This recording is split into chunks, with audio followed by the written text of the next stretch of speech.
Hey Sea-Doo fans, I'm Jonathan, product specialist here at Sea-Doo. Today, we're going to walk you through how to change the oil on your Sea-Doo switch pontoon.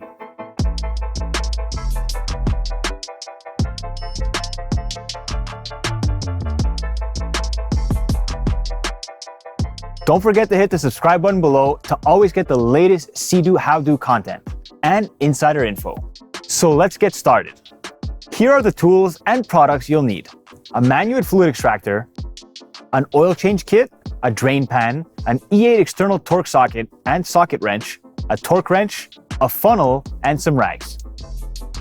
The XPS Oil Change Kit is great because it has everything you need to complete this job in one box, including the right amount of 5W40 synthetic oil.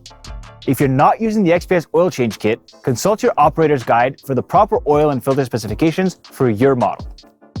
For starters, make sure your Sea-Doo pontoon is on a trailer on a level surface and the trailer tires are firmly choked. Use the trailer jack to level if necessary and place jack stands at the rear of the trailer to support it for safety. Then, you'll want to warm up the engine following the exhaust flushing instructions found in your operator's guide. Remember, never run your engine without supplying water to the exhaust system, and never run it for more than 2 minutes at a time. When connecting your garden hose, be sure to use the connection at the center of the hull. This hose connection is for the engine, while the other is for flushing the floats. You'll want to repeat the warm-up process 2 times, letting the drive shaft seal cool down for 5 minutes between each cycle. Remove the engine access floor panels next to the driver's chair.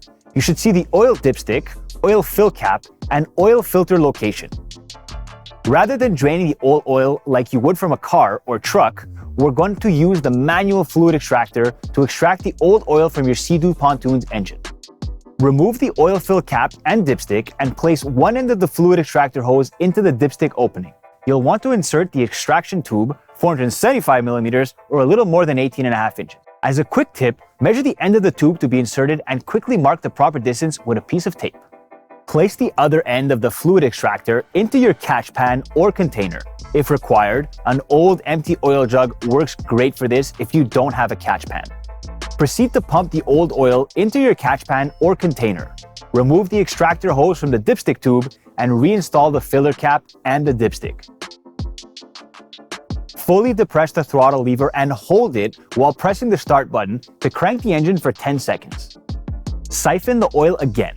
Repeat the crank siphon cycle 2 to 3 times to ensure all the old oil is removed. With all the old oil extracted, you can remove the oil filter. Using your socket wrench, remove the bolt holding the oil filter cap in place. Be careful not to drop it into the hull. Set the bolt aside and discard the old O-rings from the filter cap and carefully remove the old oil filter. Wipe the filter cap clean so it's free of any old oil and debris. With your new O-rings, you want to lightly oil them with a little bit of fresh oil so it secures in place properly. Place the new O-rings into position and reinstall the oil filter cap. Torque the oil filter cap screws to the required specifications. Now it's time to fill your switch with fresh oil. Your XPS Oil Change Kit comes with the proper amount of oil to refill your engine. And if you're not using the XPS Oil Change Kit, refer to the operator's guide for the proper quantities. Once filled, replace the oil fill cap and dipstick. Using the same engine warm-up procedure, run the engine for 30 seconds and check the oil level with the dipstick. Adjust if required. Reinstall the engine access panels and you're ready to get back to your Sea-Doo adventures. And as always, don't forget to dispose of your used oil and filter responsibly. If you need help locating an oil dump station near you, contact your local municipality. Thanks for watching, and if you enjoyed this video, hit the subscribe button for more Sea-Doo owner tips. You can also find more great content in the owner zone of the Sea-Doo website. We'll see you on the water.